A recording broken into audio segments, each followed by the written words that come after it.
Hello, and welcome to another episode of the Family Gamers Podcast. This is episode 418. Hello, everybody. We are super excited to do another one of these shows. We are the Family Gamers. As always, I'm your host, Andrew, and I am joined by my lovely and wonderful wife, Anitra. That's me. And this week, we're just the family. I feel like Gamers is barely part of what we've been doing for these last couple of weeks. Of course, I was on a work trip for almost an entire week, so that didn't really help either. And I was on a trip at the very beginning of the 2 weeks, so... Yeah. Basically, I've barely seen my co-host, and we haven't played that many games together, but we will talk about those in a little bit. Or separately. This week, we are going to talk about escape rooms and escape room games and digital escape rooms and physical board games, and all of the above.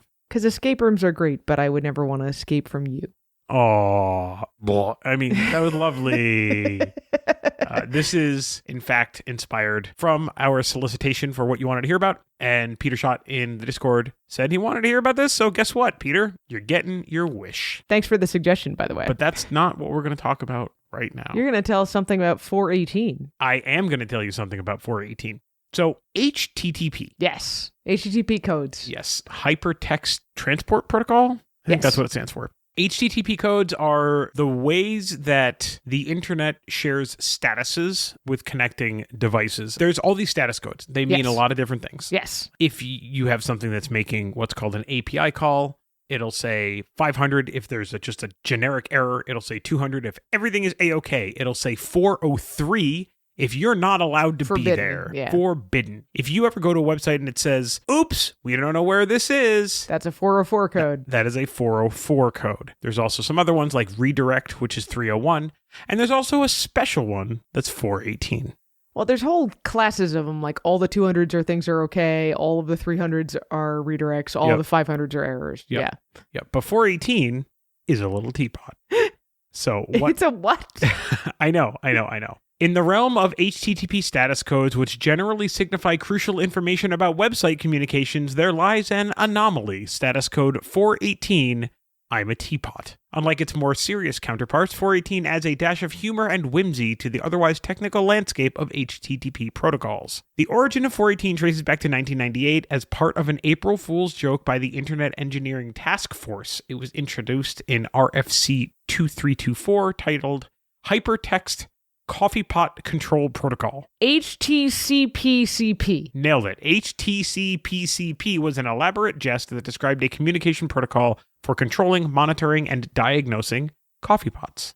This 418 status code was defined in a section of HTCPCP as a response by an HTCPCP compliant teapot. If the protocol attempts to brew coffee with a teapot, the teapot should respond with the error code 418, humorously indicating that it is, in fact, a teapot, not a coffee pot. Wow, this is like pre-Internet of Things, but it has very Internet of Things vibe. Yeah, so do you want to explain what the Internet of Things is? Internet of Things is all of the... smart everything in your house. Yeah, all the smart devices. So not just your smart speaker, but also, in our case... Our fridge will talk to the internet and send out a push notification if the ice maker is jammed or the door is left open or things like that. That's just funny that it very much predates Internet of Things, but has that idea to it. Yeah, the conceit of IoT devices communicating with each other using formal protocols is exactly this. So anyway, 418 has become kind of this meme thing. It's really cute. It's kind of fun. I'm a teapot. That's my fact. All right. I have a message from our sponsor. Before we get into the show proper, we just did our taxes. That is not one of the games we'll talk about in what we've been playing. It's one of the reasons we played fewer games. I mean, it doesn't help. Because taxes are so much fun. But one thing it did do was that it reminded us of something we've talked about before. Some states offer a tax break for residents who invest in their own state's 529 college savings plan. And that has worked for us in Massachusetts, where we live. We actually get a tax deduction for using these state plans. If you want help planning for your kids' college education, you can go to firstmovefinancial.com/familygamers. There's a link there to set up a free 15-minute call to see if First Move can help you. Thanks so much to First Move for sponsoring the show. All right, let's go through this very short, very sad little list of games we've been playing. Listen, the one game that I played was a really good game. That's true. That's true. In fact, I played that one game twice. I think you played it 4 or 5 times. I think I only played it 3 times, but you played it more than once with Asher. Might have been 4. Yeah. Before that, I will say the game I played the most in the last 2 weeks is Embers.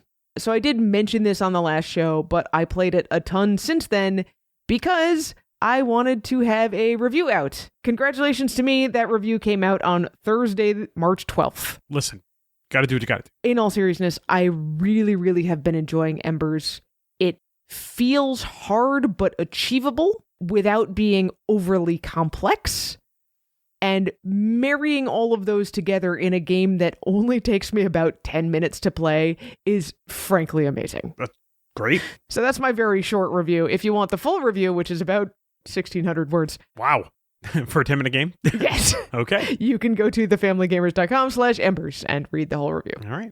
I also played a little bit of Lands of Amazement. This is another button shy game? There's another button shy game that I will be reviewing eventually. This one lent itself a little bit better to playing on the train, which is the trip I was on 2 weeks ago. Even Lands of Amazement didn't quite fit on a single seatback tray, but I only needed to borrow the tray next to me for a tiny bit of extra space to help. Lands of Amazement, you are building a amusement park, kind of. The conceit is you're putting together these polyomino shapes to make certain rides. But every round, you end up having to take some of those polyomino cards and then set them aside to help you build the mega park at the end. It's a really challenging polyomino placement puzzle, made all the more challenging by the fact that these are cards, so the polyominoes don't always line up exactly where you want them to, because you can only turn a card so many directions and then still have things line up in the grid.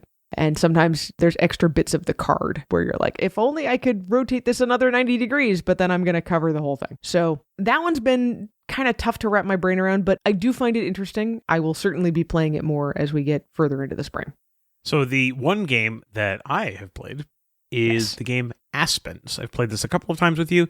This is a 2-player strategic game about building a forest with pines and oaks? I don't even remember. The battle between the pines and the aspens. Of course, pines and aspens. So this game is really interesting. First of all, it is a board that you assemble, so the box is smaller than it otherwise could have been if this was just a board that unfolded. Yeah, it's a pretty large board. It is a large board, and it kind of feels organic because it's not like a rectangle or a square, which I appreciate. Once you open this thing up, you put some of these water tokens down, and then each player seeds the board with a couple of their trees.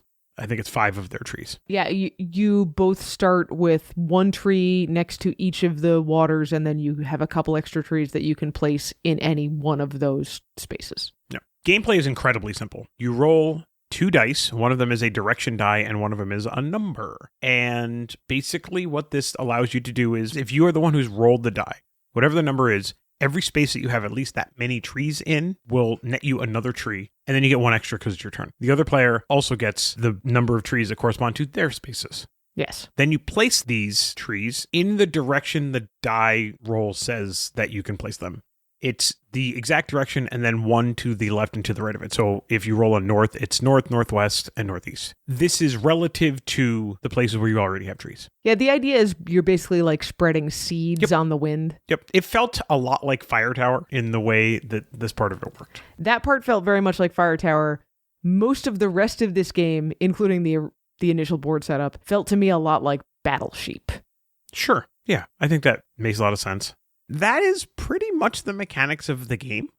You are just trying to cover as much space as possible. You can kind of block out your opponent, and when you do, you get to fill that area because, there's no way your opponent can get to it. But there's always an interesting decision to make, and that decision is, do you expand your tree footprint by putting more trees out into various lines, or do you invest in the spots where you already have trees so that on future rolls, those rolls will net you more trees so that you can expand? Yeah. And it's a very simple game in that way, but it really does create a beautiful tableau of the board with all of these kind of nested trees on it. And it is sort of fun to look at it near the end and be like, who's going to win? And sometimes it's really obvious. Sometimes it's not.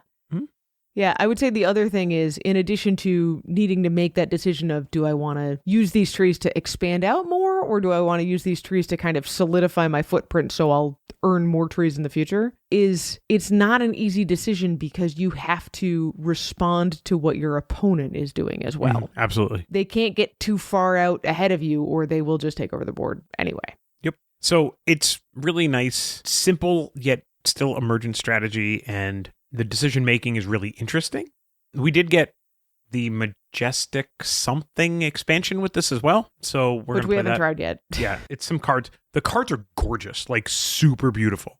But this is a game that we got for review. We're going to play with the expansion, and I think it'll be actually a pretty easy game to review. Obviously, this is something that we are enjoying quite a bit, so we'll be talking about Aspens fairly soon.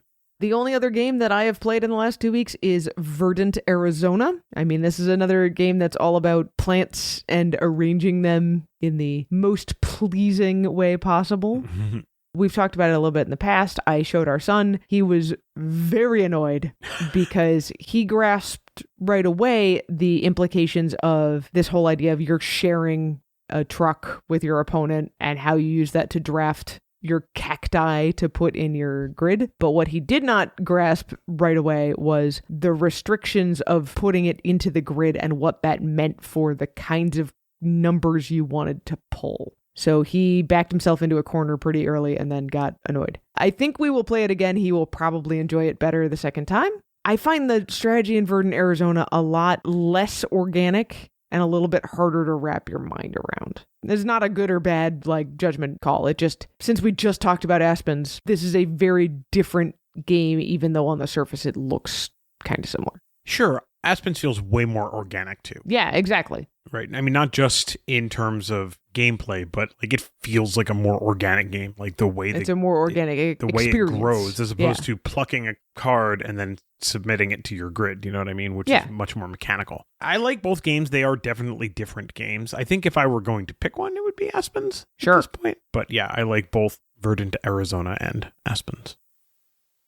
And that's it. That is all we've been playing. I haven't even sat down and played video games really much in the last 2 weeks. So yeah, life's just been busy. Yep. But hopefully you guys have been playing some games, and we have some new members to welcome to our Facebook community. Yep. All right, I will get us started welcoming our newest community members on Facebook by saying welcome to Emma. Welcome to Pablo. Hello to Erin. And Lila. And Tim. And Daisy. And welcome to Alex. Cool spelling of Alex, by the way. Alex is a lady. I like that spelling. Good stuff. Well, you have a penguin on a flower, which is adorable. Yeah, I'm looking for things that remind me of spring, because we had a little fake spring and now it's cold again. So I'm sorry. It's okay. It's the natural cycle of things. It is the way of things. But I'm ready for spring to be here. Sure. I get that. As long as we're on Facebook, I think we should probably also take a look at our Backtalk from 2 weeks ago. Yeah, we had a lot of talk on Discord about this one. Yeah, not much on Facebook, just Nick Martinelli. Yeah. So we asked if you have any regrets about purging a game. You know, purge a game and regret it later. Or, as Andrew mentioned, sometimes you know that purging is the right move, but it still makes you sad, even though you do it. So Nick shared on Facebook, I had no control over this, but my childhood copies of Thunder Road and Fireball Island. My parents sold them in a garage sale, along with my other cool childhood toys. Well, now I know why Nick collects Transformers. Transformers still. But then he says, thankfully, Restoration Games brought them back with modern flair, and they're definitely better than the originals. So that's kind of a regret, but also looking on the bright side. Sure. Silver lining. I like that. I can respect that and appreciate that. Joyful Jedi says on Discord, I will be frank, I haven't gotten rid of any games yet, mostly because I am still trying to get them played, which may be a lost cause. My guy, so much, yes. Breaking up is hard to do, and I know I am loss averse to boot, but purging never feels bad until someone's excitement about something you got rid of kicks in that regret. Also true. But it's short-lived if you remember all that you still have and enjoy. I bet a gratitude journal makes regret an easier pill to swallow. Oh, I love it. It's such a healthy attitude towards it, even though he hasn't gotten rid of it. Yeah, right. Yeah. Easy for you to say, pal. One of our Gen Alpha Discord participant says his regret is letting my parents convince me to sell Terraforming Mars Ares Expedition. Bobondi says, I used to cull when I ran out of space, and there are a few regrets, like Radis with all the expansions and promos, and Thurn, Texas. But I don't think I'd get them to the table anyway. Now I have more space, and my wife shares my love for board games. Whenever we have run out of shelf space, she's told me to buy more shelves or cull the library. We are careful about that, though, but have gotten rid of a bunch of children's books in Finnish, as we won't be reading those to our grandchildren. They've all been donated to the Nordic Library. I do have an excuse to hold on to games. I host quite a few game nights every year, both at home and out of home, and I need a big range of games and enough to have a rotation, so there's always something new. Need a big range of games. So I will say, before the pandemic, you and I were kind of starting to lay the groundwork to open a board game cafe, and we had boxes and boxes of games that we were done with, but we kept around in case that happened. Yes. At this point, I don't know what's happening with that project. I'm not going to say it's never going to happen because you never say never, but... That project has turned into a maybe when we're retired kind of dream. Something like that. Yeah. Something like that. Peter Schott says, no huge regrets about letting some games go, other than that they never had a real chance to get more playtime. However, he is one of the people who let some young kids games go, and then a couple of months later... had a bunch of younger kids visit his house. Womp womp. Based on what we were talking about 2 weeks ago, I do highly recommend keeping one game around that you know is good with little kids. Because it's one game, right? And if you even vaguely enjoy playing it, that's going to be a win all around. Whether that's something like my Zitternix, or it's like Don't Break the Ice, or my grandparents had a copy of Cootie. Whatever, like something that you can pull out with really little kids. He does follow up and say, now that I think about it, I kind of regret tossing our, quote, build a better burger game. The internal motor had died, but in retrospect, that could have been replaced. My sister and I spent several hours, quote, playing or arguing that game of filling orders as the orders rotated around to make it harder to fill them properly. It wasn't a great game, but it was nostalgic. That's fair. Ken says he has one enormous regret, which is that he had the original HeroScape. His kid wasn't that into it, but the little brother would have loved it, and it's way more expensive now. So I can understand being sad that you had moved on from that now that you're saying, oh, but now it would be great. He says, otherwise, I try to purge games that don't hit the table often. If we haven't played in 2 years, we try to force a play, and if we feel meh, we purge it. I think that's healthy. So then Rob said, I've learned the importance of curating an experience for the rest of my people who humor my love for board gaming. I picked up Alice is Missing, and with the right group, it would have been the type of experience we all would still glowingly about to this day. Instead, it kind of flopped. I had to move on from it, knowing there wouldn't be any interest in revisiting it. Lesson learned, I needed to find games that the members of the group would find interesting, not just games that I found interesting. Good lesson. Mm-hmm. That's one that I've taken to heart as well. Yes, same. Adrian says, so far no regrets, but that could change. I'm getting to the point where I think I have to get rid of games that I've come to the conclusion that I don't have anyone who would play them with me. But I keep thinking, what if I meet someone who would? So I've not yet culled them, but I know I really need to start freeing up the space. Yes. Oh man, Adrian, I hear that back and forth. I feel that back and forth. Jeremy says, I've gotten rid of a few that I ended up regretting just because nostalgia and memories like Star Wars Monopoly. But overall, most of the ones I've gotten rid of I've donated to schools or other organizations like that where they will get good use. Good stuff, guys. Good times. Yeah. We will have another Backtalk question for you at the end of the show. We're going to take a really quick break, and when we come back, we're going to talk about escape rooms. What? The good, the bad, the tiny boxes, the real-life experiences. All of the above. All of those. We'll be right back.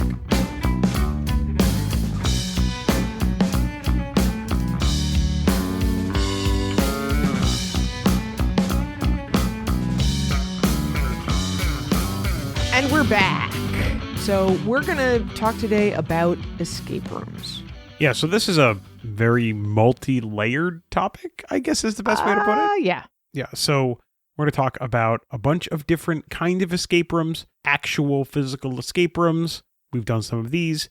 Video game escape rooms, which sounds weird, but we can explain. But most of what we're going to talk about is something else. I mean, most of what we're going to talk about is board game type escape rooms, because board games is what we talk about the most often on the show. So these are going to be different kind of games that simulate escape rooms in different ways. In different ways. Do you want to start with talking about physical escape rooms? Yeah, we've done a few physical escape rooms. Our son's birthday a year ago, I brought him and a bunch of his friends, and we've done a few as a family. Yes. Physical escape rooms are a really cool experience. They are. You know what's really funny? For me, I'm way better at like board game escape room stuff. There's something about going into the physical escape room that just like my brain kind of like half shuts off. It's very, very odd. The thing that I have found in general with the physical escape rooms that we've tried is there's so much to look at and think about.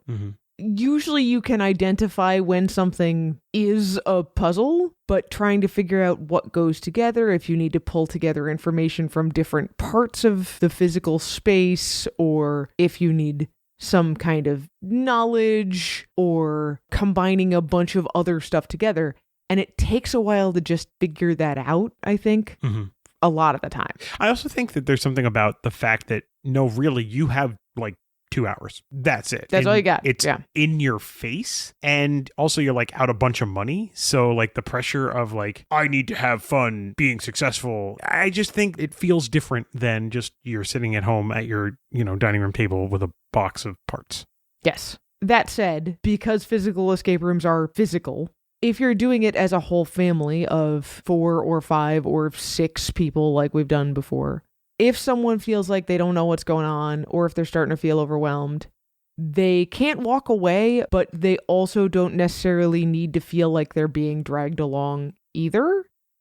The escape rooms we've taken part in, there's just a lot to look at and appreciate of the set dressing of how things are put together, even if you really don't know what's going on with the puzzles. And sometimes in doing that and stepping back and just kind of looking around more, you do come up with some helpful clues. So we've had a really good time doing them, and doing them with a larger group than the kinds of games that we can play in this vein at home. It's a little bit harder to quarterback, which I appreciate. Yeah. Because there's usually multiple things that people can be doing at the same time. That does help with the immersiveness of the whole thing. Although I will say that most experts agree the best way to accomplish escape rooms is to basically have different kinds of tasks that you assign to people anyway. So you have one person whose primary job it is to collect the results of everybody else's tasks, and then it'll be, you investigate this thing that looks like it might be a puzzle, you investigate that thing that looks like it might be a puzzle, and you have one person in the middle who's kind of administrating all of that stuff. And that seems to be the most successful way to work through a physical escape room. Sure. Oh, you want to talk about video game escape rooms? Yeah, because physical escape rooms, especially if you're doing them with 4 or 5 or 6 people, they have a per person cost, and they get very expensive very quickly. They sure can. Video game escape rooms are not. So let's talk for a very brief moment about the kind of classic, I'll say, video game escape room, which is the game Portal. Yeah. Portal is a multi-layered escape room type experience. You get put in a room, you have this portal gun, you need to use it and other tools in the room to figure out how to get to the exit, right? That is the point of the game. Yes. There are some additional things that happen, and... I mean, can we spoil Portal at this point? It's like 20 years old. Well, I'm just going to say, at some point, you leave the controlled testing environment and kind of go behind the scenes, but it's still very much an escape room type experience of how do I get out of here? Yeah. The big thing with Portal that's a little bit different from what we would kind of think of as a conventional escape room sort of a thing is that there is a primary mechanic that you are continuing to use and iterate on over the course of the game. Yes. But it certainly did lay the foundation for this kind of game, which used a physics engine and a really novel mechanic to force you to solve puzzles, to move on, and ultimately to escape. But there are video games that are even closer analogs to what we would think of as an escape room. Yeah, you've been playing one called The Room? Yeah, and some of its sequels, I guess. Yeah, I think there's 4 of them, and they're just The Room 2, The Room 3, The Room 4. I mean, they're not particularly impressively named or anything like that, but these are really interesting games. They have some kind of a weird arcane kind of twist to them, like something weird's going on. It's a combination of trying to get out of the rooms that you're in / a series of like puzzle boxes with all sorts of puzzles all wrapped around them. And I mean, they're really interesting games. I'm playing them on my Steam Deck. which is a great way to play these. You can pick it up, put it down really quickly and easily. But yeah, they're really, really interesting. I think the game that analogs even better to the escape room is the game Escape Academy. Yeah, so we got really into playing this for a while. Escape Academy can be played solo, but works really well as a 2-player cooperative game. Yep. We got it on Xbox Game Pass. It is no longer on Xbox Game Pass, but it's not a whole lot of money. And there's a bunch of expansions with more escape room content in them. Mm-hmm. Playing it as a 2-player game, it was very much the analog of you're doing a physical escape room, but it's in a video game world, not in the real world. There is a ridiculous story that is pasted over this game. Yes, of this Escape Academy where you're learning to be escape artists. And it's just, I mean, it's laughably ridiculous, kind of on purpose. Like, but you fun. Get the sense that it's on purpose. Yeah, it is fun. The thing I like about it is that most of the time it's a cooperative game, but every once in a while they kind of throw in a little race or something like that. A little competitive race your way. Yeah, I really like that about Escape Academy. It's 3D. I mean, it's 3D first person. It's a little janky, but it's not so janky that it makes it unplayable. In some ways, it's almost endearing. I would agree with that. Mm-hmm. So that's a very quick diversion into the not on your table escape room games that I think are kind of our standard fare at the Family Gamers. We have on our list, I'm going to say 6 different styles of escape room game with one other specific game that we call out because it was really cool. It's kind of adjacent. We did have to kind of cut off somewhere. We had to draw a line because there are a lot of games that are sort of escape room adjacent. Mm-hmm. I just arbitrarily picked at one point, like, this one we'll talk about, these ones we won't. So we pretty much left off mystery games, quote unquote, unless they really had some of that escape room feel to them. Let's start off talking about specifically the self-contained escape room boxes. The ones that say escape room in some way on them. Yeah, I think the big one here that pretty much everyone knows are the Exit boxes from Cosmos. Exit would be one of the biggest brands here. Mm-hmm. And honestly, of all the ones we've played, they are probably the most immersive, at least as a class of game. Some of them are more immersive than others, but in general, they're fairly immersive because they have a plot and a setting that hangs together. Mm-hmm. Like, it doesn't always make sense, quote unquote, but it does always, like, fit. Within the box, there will be a wide variety of puzzles to work on. You have to write on them, you have to manipulate them, you may have to cut things and put them back together, draw on them, whatever. Famously, that means they come with a downside, which is, first of all, these are only playable once. There's just so much stuff in there that you will have to alter that it is not worth it to try to work around that. We have found that it comes with one other downside. The Exit games, having that wide variety of puzzles in them, means that we have almost always run into a puzzle that is just not figure-outable. By us. By us. In all fairness, by us. I would also say we don't think that it is worth it to copy all of the stuff to figure out how to play this a second time. We know some people. There are certainly ways to get around it, but it doesn't feel worth it to us. Sure. There have been a few Exit boxes where all the puzzles worked for us, but it is the rule that we will hit a puzzle at some point in our experience that just has some element to it that does not make sense to us. Mm-hmm. It is also worth pointing out that there are now Exit Kids explicitly branded boxes. So we have reviewed some of the more family weight Exit boxes, and I think those went over a little bit better with, the kids. Yes. Because we didn't run into those kinds of problems. But there is also now Exit Kids as an explicit brand. At this point, our kids are kind of too old for that, so we haven't reviewed any of those on the site, but it is worth pointing that out. If this is a topic about which you are really interested and you do have younger kids, that option does exist. Yeah. The second most famous series of escape room boxes has got to be the Unlock series. Yeah, so Exit is done by Cosmos, Unlock is done by Asmodee / Space Cowboys. Yeah. Yep. So pros and cons about the Unlock series. They require an app. So the exit system is completely self-contained. It's just cards and a booklet and some other materials, and you can get hints in the game through a series of cards. Unlock is not like that. Unlock, you have to find codes and enter them into the app. Mm-hmm. However, the app can also give you hints. It also means that these games are replayable. Yes. They're pretty much explicitly designed to be. Every once in a while, you'll have an unlock game that has more than just the cards in there. But even when that's the case, the elements that are in the box are not designed to be destroyed or written on or anything like that. You can pack it all up again. It is important to note that Unlock also now has Unlock Kids. Yes. I mean, this is what happens when you're the big brand, right? People say, I want to play this more with my family.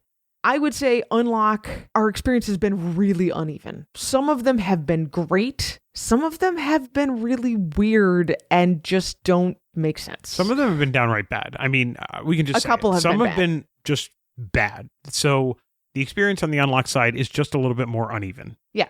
I personally would recommend ones that are built around some kind of existing narrative story that you're already a little familiar with. Like, I had a really great time playing the Wizard of Oz one years ago. Yeah, that was an interesting one, yep. Which kind of led you through the story, but not exactly. But I felt much more grounded in that puzzle. The Star Wars ones as well. Some were better than others, but having that setting helped me to feel more like I knew what was going on. Yeah, I mean, it just kind of grounds everything that's going on. Yeah.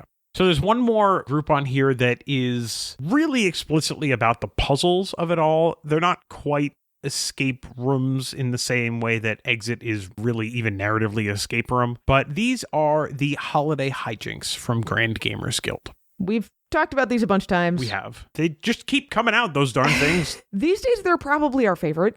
Mm-hmm. And kind of like Unlock, they are pretty easily resettable. Sometimes it would be easier if you wrote on them. Whatever. Also, they're cheap, but also like Unlock, you do require one outside thing that is not in the box. You require some kind of device that can access the internet because you have to enter in your puzzle answers on a website. Yep. So this is a 18-card escape room game. Yeah, it packs so much into 18 cards. Jonathan Schaffer really outdoes himself. Oh, with these. It's unbelievable. It's incredible the kind of work that he does. The Groundhog Gambit, where you go back through the same cards over and over and over again. Oh, I mean, amazing. pure genius. Pure genius. But all of these are full of puns and trivia and cultural references that are appropriate to whatever holiday is being represented. Much like Unlock, these are best for very small groups. 2 players, maybe 3, possibly 4, and I definitely would not go to any more than that because you've only got a couple of cards to look at. They're not real big. You might pass them around the table, but in Holiday Hijinks, a lot of the puzzles will require more than one card and possibly fitting them together in interesting ways. Mm-hmm. So you want to have it in a central area where everybody can see it. Yep. Really, really enjoy the Holiday Hijinks set. Let's transition a little bit to talk about games that we still feel like they fall under the general banner of escape room games, but truthfully, they're really more like narrative stories that you kind of work your way through. And the first one on this list is the Deckscape series, and kind of also its sister series, Detective. Well, so Detective is solving a mystery and felt much more like a game and much less like an escape room. Deckscape felt like an escape room in the choose your own adventure kind of way. Right. But they're, related. There's very similar. There's some similar mechanics between the two. Yeah. Yep. Deckscape was another one that is mostly a deck of cards, sometimes a couple of accessories to make it feel a little bit more immersive. Unlike a lot of these other escape rooms, you don't get to attempt to find the answer to a puzzle more than once. As soon as you have decided that you think you know the answer, you either have it or you don't, and then you have to move on. And something happens. And like something you happens. go, like you said, choose your own adventure. There's a consequence to the answer that you put in. Either it's right and you go to the next happy place, or it's wrong and you have to suffer some kind of penalty. Yeah, Deckscape is another one that is completely self-contained. You don't need anything else outside of the box. I mean, maybe a pencil. But it definitely felt very high stakes when we played one because of that, like, oh, there is no backing up. There is no fixing what we did. And so there's a lot of, are we sure we want to do this next? Are we sure we want to do this next? It made it a little bit long, but we still had a really good time with it. Again, you're only looking at a couple of cards at a time, so it's really best at 2 or 3 players. But this was the kind of game where we could pass cards around the table to talk about what our options were. Yeah, it is the kind of game that, unlike the vast majority of these, has a little bit of replayability to it, because as you plow down a path, if you want to reset the game and then try something else, you could. You could. You know what's really replayable, truly? Backstories. Yes. Welcome to my segue. Backstories is not really an escape room. Backstories is definitely more in the choose your own adventure mold, and it truly does have branching paths. Your decisions really matter, and you're working through your decisions one at a time as a group. Mm-hmm. I really enjoyed backstories. I thought the core mechanic of slotting a card behind a card and turning it over and seeing what the result was, I just think it's super neat, and it's a cool way to work through a choose your own adventure with a box of cards. Yeah, these had really interesting stories to them in a way that most of the other games we're going to talk about just don't. That's okay. Sure. Maybe a little bit less immersive for backstories, but I'm not sure it matters because it feels more like making decisions that change a story. Like we said, these are actually replayable. There are different endings depending on the path you go down. And at least with the second one of these we played, I tried it several times because I really got interested in, well, but what happens if I do this instead? What happens if I do this instead? Mm-hmm. And really seeing all of the different ways the story could shake out. I think they did a really good job with backstories and making it a fairly immersive story without a pre-existing intellectual property. Right? Yeah, I agree. Like we talked about the Star Wars Unlock, that was super immersive because it was Star Wars. We're going to talk about Star Trek in a minute. That was super immersive because it was Star Trek, or the Wizard of Oz one that you mentioned before. Yeah. These are not any kind of IP at all, but still the writing was so good and the choices were so good that it worked. They do a really good job of setting up the world in very few sentences. I mean, it's like a well-written short story. Mm-hmm. That said, of all of the games we're talking about today, Backstories is the least family-friendly. All of the ones we have looked at have had lots of violence and some death. Yeah, and one of them had some language. Yeah, so be aware. We thought they were really cool, but I probably wouldn't play them with a kid under 10. All right, we've got 2 more. I'm just going to list them both, and we'll kind of talk about them as one big group. I already mentioned Star Trek. There was a Star Trek kind of escape room thing called Star Trek Cryptic, which was awesome. And then there was a series from the Op, which you can still get your hands on, called Coded Chronicles. We reviewed the Scooby-Doo and the Goonies games. Yeah, so Star Trek Cryptic, really great. If you're a Star Trek fan, you will enjoy this. You get to work through 3 different chapters in a Starfleet officer's life. And there are really thematic puzzles that go along with each chapter. This one, the story itself is not all that interesting, but the stuff you get to do to kind of discover how the story goes is really cool. You get to use the tricorder, you get to use the isolinear chips, you draw pathways to work through a map or use the transporter or all kinds of things. So if your family are Star Trek fans and you're looking for something where you can set aside an hour a couple of times, Star Trek Cryptic is great. Yes, it is still available, even though the company that printed it is out of business. But you can get it for $35 on the Amazon. As you mentioned, our last one is Coded Chronicles. This is another very narrative-driven game. The Scooby-Doo one, I think, was a original mystery, but the Goonies literally works through the plot of the Goonies. Mm-hmm. But they're super fun. They do a really good job of offering all kinds of different puzzles that you need to solve.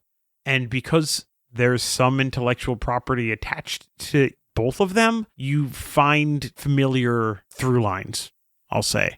Yeah. Like you totally unmasked the villain in the Scooby-Doo one. Oh, right? yeah. Like totally. If it wasn't for those darn kids. Same way. Same. Yes, same exactly. Yeah. These are also unique because they're better with a group because the narrative of the story is spread out between the different characters. You have 4 or 5 or 6, depending on the game. Yeah, and each person literally plays a character. Yeah, you take all of your current character books and split them up amongst your players. So even if you're making decisions as a group and technically doing activities as a group, you say, oh, well, you're Velma, and this is Velma's ability. So you look it up and tell us what happens. Yeah, do it the Velma way or whatever. And I think, if I remember correctly, both of these games have little sections where the party is split. Yes. So that makes it a little bit interesting as well. So you kind of have 2 parallel paths, going on at the same time.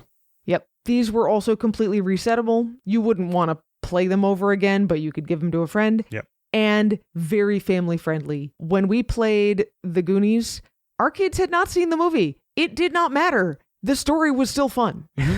Yeah, it got a little long in the tooth for our youngest, who at the time was, I don't even know, 8 maybe? 7, 8. Yeah. They, by the way, have now seen The Goonies. Don't worry. We rectified that one. Don't come after us, please. Thank you.